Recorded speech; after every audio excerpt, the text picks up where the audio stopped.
तुही रे माझा मितवा या मालिकेच्या पुढील काही येणाऱ्या भागांचे अपडेट जाणून घेऊया आपल्या आजच्या या व्हिडिओमध्ये.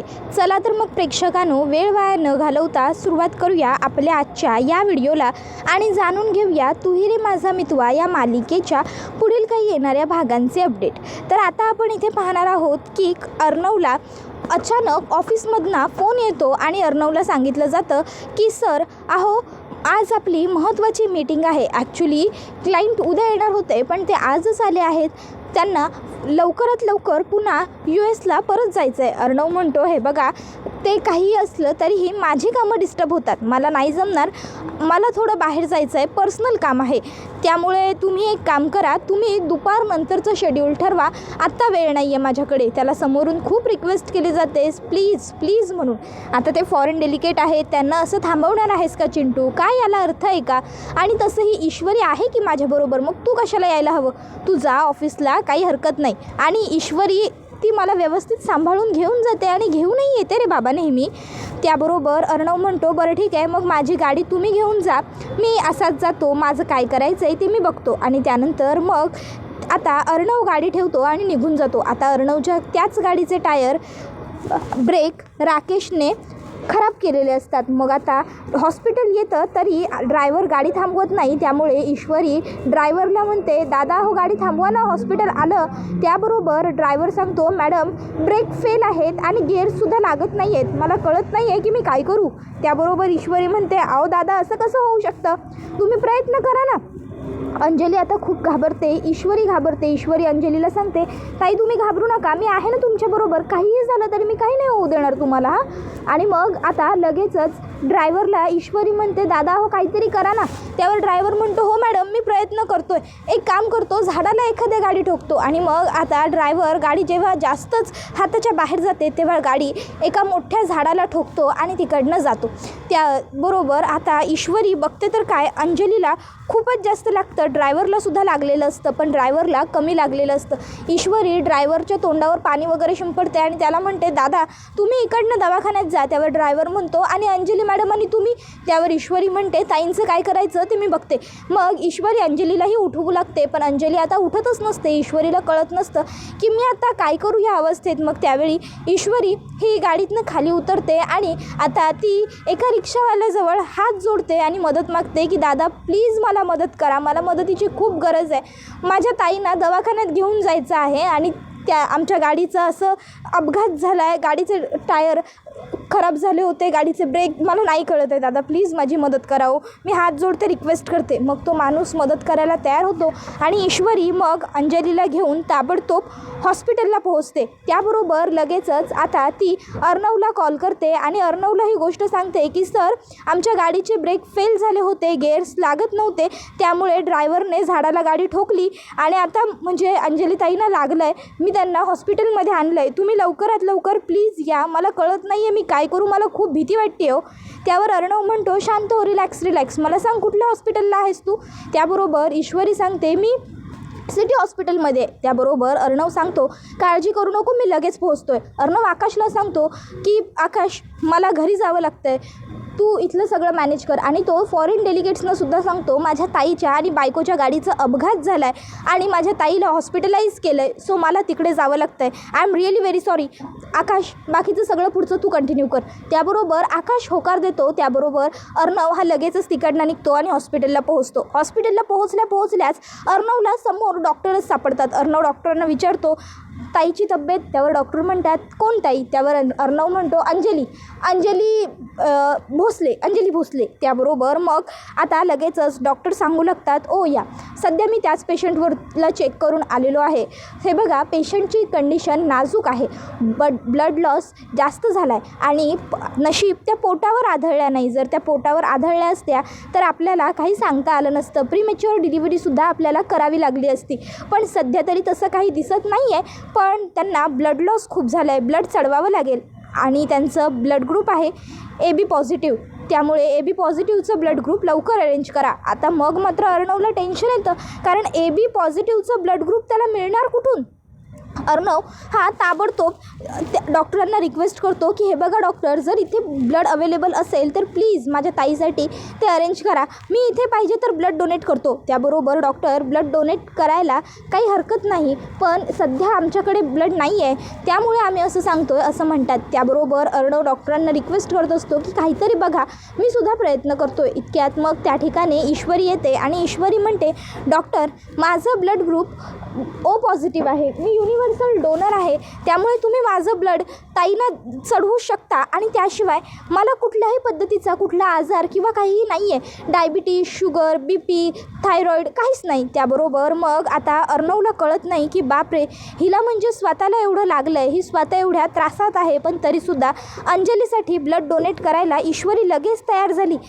म्हणजे त्याला कळतच नाही की ईश्वरी अशी कशी आहे, ईश्वरीने कुठलाही मागचा पुढचा न विचार करता असं कसं काय बोलली. त्याबरोबर डॉक्टर म्हणतात हे बघा मॅडम, सगळं बरोबर आहे, पण तुमचं ब्लड आपण नाही घेऊ शकत, कारण ऑलरेडी तुम्हाला मार लागलेला आहे, तुम्हाला आधीच आपण म्हणजे बेसिक ट्रीटमेंट तर प्रोव्हाइड केली आहे. जर आपण तुमचं ब्लड घेतलं तर तुम्हाला अशक्तपणा येईल, तुम्हाला या सगळ्याचा त्रास होईल आणि मग तुमची तब्येत आणखीन जास्त खराब होऊ शकते, कमकुवत होऊ शकते, म्हणूनच नाही चालणार ब्लड घेतलेलं तुमचं. त्यावर मग ईश्वरी म्हणते सर हे बघा, मी तुमच्याकडे हात जोडते, असं नका करू, हे बघा हवं तर माझे मिस्टर प्रयत्न करतात ब्लड अरेंज करण्याचा, मग त्यांनी ब्लड अरेंज केलं की ते मला ब्लड चढवा, पण तोपर्यंत माझ्या नंदेला ब्लडची खूप गरज आहे, माझ्यापेक्षा जास्त त्यांच्या जीवाची पर्वा करा, कारण त्या प्रेग्नंट आहेत, त्यांना जर काही झालं तर ते खूप महागात पडेल, ते खूप अवघड होऊन बसेल, मी रिक्वेस्ट करते तुम्हाला. अर्णव सर अहो तुम्ही सुद्धा सांगा ना त्यांना, काहीतरी बोला प्लीज.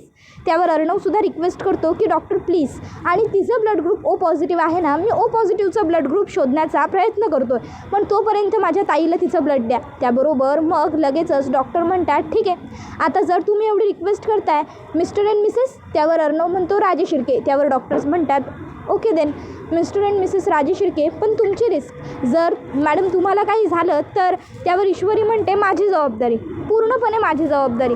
त्यावर डॉक्टर यांचा कन्सर्न फॉर्मवरती सही करून घ्या आणि मगच ब्लडला डोनेट करायला सुरुवात करा असं म्हणतात. मग डॉक्टर त्यांना विचारतात मॅडम तुम्ही काही खाल्लं आहे का. त्यावर ईश्वरी नकार देते. त्यावर डॉक्टर म्हणतात ठीक आहे, सध्या तर पेशंटला ब्लडची खूप गरज आहे, त्यामुळे आम्ही तुमचं ब्लड घेतो, पण मग त्यानंतर तुम्ही पहिलं काहीतरी खाऊन घ्या. ईश्वरी होकार देते आणि मग ईश्वरीला अर्णव हा मिसिंदौर सांभाळून असं सांगतो. ईश्वरी अर्णवला म्हणते तुम्ही शांत राहा, काळजी करू नका, मी आहे ना तुमच्याबरोबर. मग आता ईश्वरीचं ब्लड काढलं जातं आणि अंजलीला ते ब्लड चढवलं जातं आणि त्यानंतर मग आता अर्णव हा डॉक्टरांकडे येतो आणि डॉक्टरांना विचारू लागतो डॉक्टर आता माझ्या ताईची तब्येत कशी आहे, आता ती व्यवस्थित तर आहे ना, स्टेबल झाली आहे ना, आणि आता लवकरात लवकर ती शुद्धीवर येईल ना, काही अवघड तर नाही आहे ना, काही कॉम्प्लिकेटेड नाही आहे ना, आणि तुम्ही मगाशी म्हणालात की प्रीमॅच्युअर डिलिव्हरी वगैरे तसं काही तर होणार नाही ना, सगळं नीट होईल ना माझ्या बहिणीचं. त्याबरोबर डॉक्टर म्हणतात चिल अर्णव राजे शिर्के चिल, तुम्ही किती पॅनिक होत आहे, डोंट वरी, तुमची ताई आता एकदम व्यवस्थित आहे आणि त्यांना आता काहीसुद्धा होणार नाही आहे, सगळं व्यवस्थित झालं आहे. खरं तर थँक टू युअर वाईफ, जर त्यांनी वेळेवर ब्लड डोनेट केलं नसतं ना तर कदाचित कॉम्प्लिकेशन्स वाढल्या असत्या. त्यावर हे ऐकून अर्णवला बरं वाटतं. अर्णव हा डॉक्टरांना म्हणतो थँक्यू सो मच डॉक्टर, आणि मग त्यानंतर डॉक्टर हे तिकडनं निघून जातात. अर्णव हा अंजलीच्या जवळ येतो आणि अंजलीजवळ तो बसतो. अंजलीला म्हणत असतो ताई तू ठीक आहेस ना, ताई बोल ना गं माझ्याशी, ताई उठ ना गं, तुला अजून शुद्ध यायला किती वेळ लागणार आहे ताई. त्याबरोबर डॉक्टर हे अर्णवला म्हणतात हे बघा मिस्टर राजे शिर्के, मला तुमच्या भावना अगदीच कळत आहेत, पण हे बघा सध्या पेशंटला आरामाची खूप जास्त गरज आहे, तुम्ही त्यांना हा असा त्रास देऊ नका. तुम्हाला काळजी वाटते आहे, काळजी वाटणं स्वाभाविक आहे, साहजिक आहे, पण थोडा वेळ तुम्ही जरा पेशन्स ठेवा. त्याबरोबर मग आता आकाश हा अर्णवला म्हणतो दादा वहिनीने सुद्धा ब्लड डोनेट केलं आहे, तर तू एक काम कर, तू जरा वहिनीजवळ जाऊन बघ, काहीतरी तिला खायला वगैरे दे, मी इथे ताईजवळ थांबतो, आणि माझ्या जोडीला हवं तर डॅडनं सुद्धा थांबू देत, काही लागलं आणायला तर. त्याबरोबर लगेचच आता मामा म्हणतो हो हो अर्णव बरोबर आहे. अरे ईश्वरीने सकाळपासून काहीही खाल्लेलं नाही आहे. अंजलीला दवाखान्यात घेऊन जाण्यासाठी बिचारी पोरगी तशीच उपाशी निघाली होती आणि हा अपघात झाल्यानंतरसुद्धा तिचा जीव पूर्णपणे घाबरून गेला होता. मी बघितलं ना हॉस्पिटलमध्ये पोहोचल्यावर तिच्याकडे, तेव्हा मला कळलं. तू जा बरं, तिला काहीतरी खायला घाल पहिलं. मग अर्णव ईश्वरीकडे येतो. आता ईश्वरी पूर्ण गळून गेलेली असते, तिला चक्कर येत असते. तरीही ती पहिलं विचारते अंजली ताई. त्यावर अर्णव सांगतो ठीक आहे ताई, तू हे खाऊन घे, मी तुझ्यासाठी खायला आणले. मग ईश्वरी ही अर्णवला म्हणते तुम्ही काही खाल्लं आहे का? अर्णव म्हणतो पहिलं तू खा. मग अर्णव आता ईश्वरीला ते खायला देतो. आता ईश्वरीच्या एका हाताला लावलेलं असतं सलाईन, दुसऱ्या हाताला लावलेलं असतं पट्टी, त्यामुळे ईश्वरीला खाता येत नसतं. मग ती अर्णवकडे बघते आणि म्हणते असू द्या मी खाईन नंतरनं, IV काढल्याच्या नंतर. त्यावर अर्णव तिथे लगेचच बसतो आणि ईश्वरीला स्वतःच्या हाताने खाऊ घालू लागतो. त्यानंतर मग ईश्वरीसुद्धा अर्णवला स्वतःच्या हाताने भरवण्याचा प्रयत्न करते आणि म्हणते मला माहिती आहे तुम्हीसुद्धा सकाळपासून काही खाल्लेलं नाही आहे, खाऊन घ्या. मग अर्णवसुद्धा थोडं खाऊन घेतो. त्यानंतर त्या ठिकाणी आजी आणि वल्लरी पोहोचतात.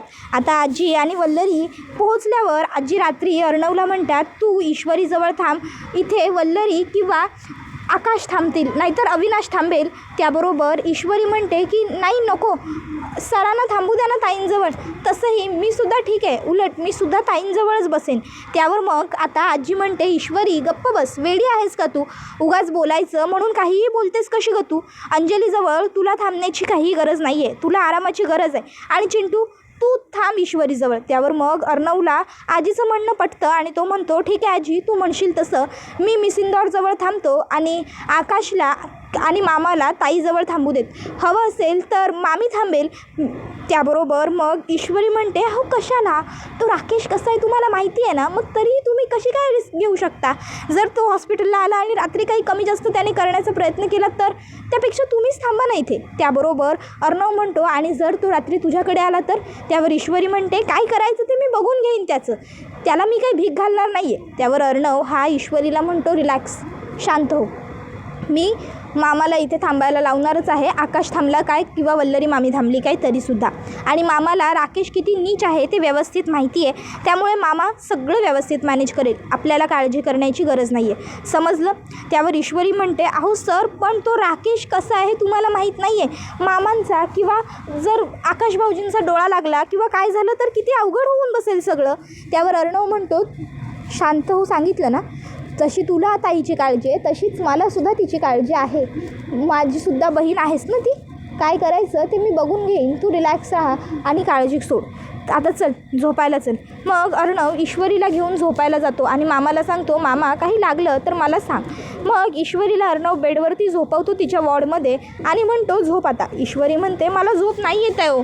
त्यावर अर्णव म्हणतो अगं अशी कशी झोप येईल तुला, तू बसूनच राहिलीस तर कसं चालेल, डोळे असे 7-8 उघडे ठेवले आहेस, ब्लप आहेत तुझे डोळे म्हणजे की टॉर्च ब्लब बंद केल्याच्या नंतरच डोळे बंद होणार आहेत, असे तड बटाट्यासारखे डोळे बाहेर काढलेस तू, मग कशी झोप येणार आहे, डोळे बंद कर मग झोप येईल. आता अर्णवने असं ओरडल्याबरोबर ईश्वरी पटकन डोळे मिटून घेते.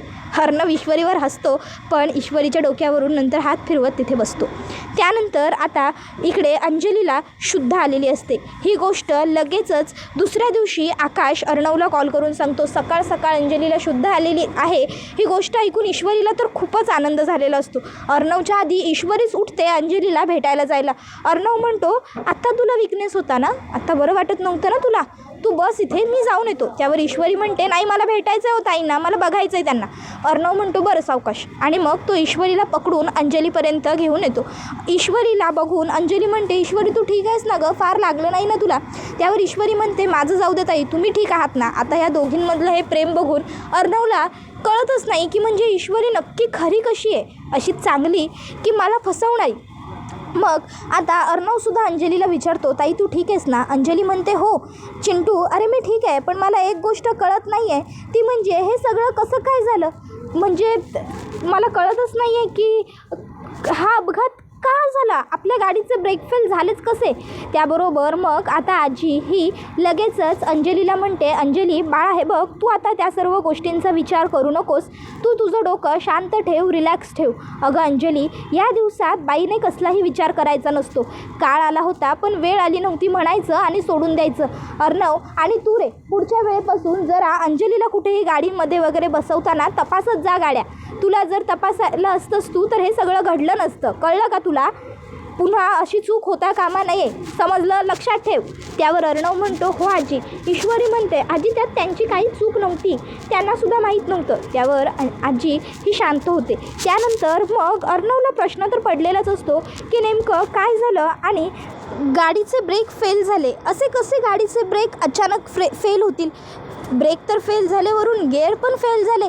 अर्णव या विचारांमध्ये बाहेर येतो आणि त्यावेळी अर्णवला आठवतं की रात्री जेव्हा अर्णवने राकेशला धमकी दिली होती तेव्हा त्यांनीच नालायक राकेशनेच काहीतरी केलेलं असू शकतं. तर अर्णव राकेशला म्हणाला होता की ताईचं बाळ तुझ्यासाठी काळ ठरणार आणि म्हणूनच त्याने हे सगळं केलं असेल. तर जर राकेश या सगळ्याच्या मुळाशी असेल ना तर मी सोडणार नाही त्याला, असा विचार करत अर्णव जोरात टेबलावर हात मारतो. इतक्यात ईश्वरी तिकडे येते आणि अर्णवला विचारते, सर काय चाललंय, काय झालं? त्याबरोबर अर्णव हा ईश्वरीला सांगतो की मी त्या नीच राकेशला काल रात्री म्हणालो होतो की ताईचं बाळ तुझ्यासाठी काय ठरेल आणि म्हणूनच त्याने माझ्या निष्पाप ताईला आणि तिच्या निरागस बाळाला आणि त्याशिवाय तुम्हाला तिघांनाही मारण्याचा कट रचला. हे सगळं त्या राकेशनेच केलं होतं असं मला वाटतं. नाही म्हणजे खरं तर त्याने माझ्यासाठी हे सगळं केलं होतं पण ते उलटलं तुमच्यावर. त्याबरोबर ईश्वरी म्हणते, हो मग ठीक आहे ना सर. त्यावर अर्णव ईश्वरीकडे बघू लागतो. त्यावर ईश्वरी म्हणते, नाही म्हणजे त्या गाडीत अंजलीताई होत्या, त्यांचं होणारं बाळ त्यांच्या गर्भात होतं, त्यांना काही झालं असतं तर या गोष्टीचं मला खूप दुःख झालं असतं, किंबहुना ताईंना हॉस्पिटलाइज करावं लागलं, या गोष्टीचंसुद्धा मला खूप वाईट वाटतं. पण जर तुमच्यावर येणारं संकट माझ्यावरती आलं आणि माझ्यापर्यंत येऊन ते थांबलं तर मला काहीच नाही वाटत आहे, उलट मला बरं वाटतं आहे. सर अहो, जर आज माझा जीव जरी गेला असता ना तरीही मला चाललं असतं, पण तुम्ही जर त्या गाडीत असतात आणि तुम्हाला खरचटलं जरी असतं ना तरी माझ्या जिवारी घाव झाला असता, वरमी बसलं असतं माझ्या. बरं झालं उलट जे घडलं ते. फक्त अंजली ताई त्या गाडीत नको असायला हव्या होत्या त्यावेळी. त्यावर अर्णवला कळतच नाही की नक्की ही मुलगी कशी आहे, माझ्यावर एवढं जीवापाड प्रेम करणारी की मला फसवणारी, कळतच नाही हिचं काही मला. तर दुसऱ्या बाजूला आता राकेशपर्यंत ही गोष्ट पोहोचते की ज्या गाडीचं अपघात त्याने घडवून आणला ती गाडी अर्णवची होती, पण त्या गाडीत तेव्हा अर्णव बसलेला नव्हता, तर त्या गाडीमध्ये तेव्हा अंजली आणि ईश्वरी होत्या. अर्णव मेलाच नाही, वरनं अंजलीला आता एवढा मोठा आघात झाला हे ऐकल्यावर राकेशला टेन्शन येतं. तो विचार करतो, नाही नाही नाही, काहीही झालं तरी त्या माझ्या मूर्ख बावळट बायकोला काहीही होता कामा नये, जोपर्यंत कमीत कमी अर्णवची प्रॉपर्टी माझ्या नावावर होत नाही तोपर्यंत. नाहीतर जर आता तिला काही झालं असतं तर मी भिकारीच बनलो असतो. तर दुसऱ्या बाजूला आता सकाळी चहा पिताना सुप्रिया नम्रताला विचारते, नम्रता मला सांग, रात्री बाळा तुला झोप वगैरे येत नव्हती का गं? नम्रता म्हणते, का गं आई असं विचारतेस? त्यावर मग लगेचच आई तिला म्हणते, अगं नाही म्हणजे मला ना दरवाजा उघडण्याचा आवाज आला होता म्हणून मी विचारते, तू उघडला होतास का दरवाजा? त्यावर लगेचच नम्रता ही आईला म्हणते, तुला दरवाजा उघडण्याचा आवाज आला? त्यावर सुप्रिया म्हणते, अगं हो सांग ना, तू उघडला होतास का रात्री दरवाजा? त्यावर मग नम्रता ही काही बोलत नसते. सुप्रिया म्हणते, नम्रता काय गं, काय झालं, तुझ्याशी बोलते मी. तू उघडला होतास का रात्रीचा आपला दरवाजा? जवळपास 1 वाजेच्या आसपास, 1-1:30च्या आसपास. त्यावर नम्रता ही काहीच उत्तर देत नसते. सुप्रिया म्हणते, झोप येत नव्हती का तुला म्हणून उघडला होतास का? त्यावर नम्रता ही म्हणते, नाही गं आई, मी कशाला उघडू रात्रीचा दरवाजा, मला तर जागच आली नाही. आई मला ना जरा काम आहे, मी आलेच हां, कपडे घडी करायचे आहेत. एवढं बोलून नम्रता निघून जाते. त्याबरोबर सुप्रिया आता विचार करू लागते, याचा अर्थ नक्कीच रात्री नम्रता आकाशबरोबरच बाहेर गेली होती आणि आता ती माझ्याबरोबर खोटंसुद्धा बोलू लागलेली आहे. खरं तर हे सगळं खूप चुकीचं आहे. नम्रता खोटं बोलते आहे, ही गोष्ट योग्य नाही आहे. हे सगळं आत्ताच थांबवायला हवं. या सगळ्याचा पुढे जाऊन खूप चुकीचा परिणाम होऊ शकतो. काहीही झालं तरी असं होता कामा नये. काहीतरी मला करावं लागेल. उद्या नम्रताला लोक नावं ठेवतील. आधीच एकदा नम्रताचं लग्न मोडलं आहे. आता जर पुन्हा काही चुकीचं घडलं माझ्या मुलीच्या बाबतीत तर मी काय करू? माझ्या भूतकाळामुळे माझ्या दोन्ही मुलींच्या संसाराला, दोन्ही मुलींच्या सुखाला दृष्ट लागेल का? एकीचा संसार उद्ध्वस्त होतोय तर एकीला तिचं प्रेम मिळू शकणार नाही आहे का? आधीच एकतर त्या वल्लरी मामींना माझी इशू आवडत नाही. त्यात जर आता नमूचं लग्न आकाशबरोबर, नाही, मी हा विचारसुद्धा करू शकत नाही.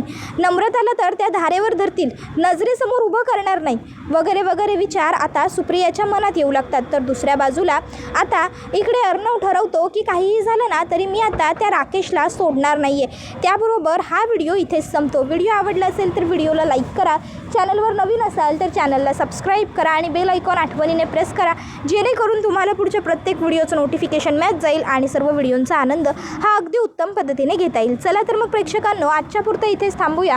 पुढचा व्हिडिओ येईपर्यंत या व्हिडिओचा छान पद्धतीने आनंद घेत राहा. तू ही रे माझा मितवा ही मालिका तुम्हाला कशी वाटते हे आम्हाला कमेंटमध्ये सांगायला विसरू नका. आजच्या पुरतं इथेच थांबूया. टाटा, बाय बाय, धन्यवाद. Take care all of you.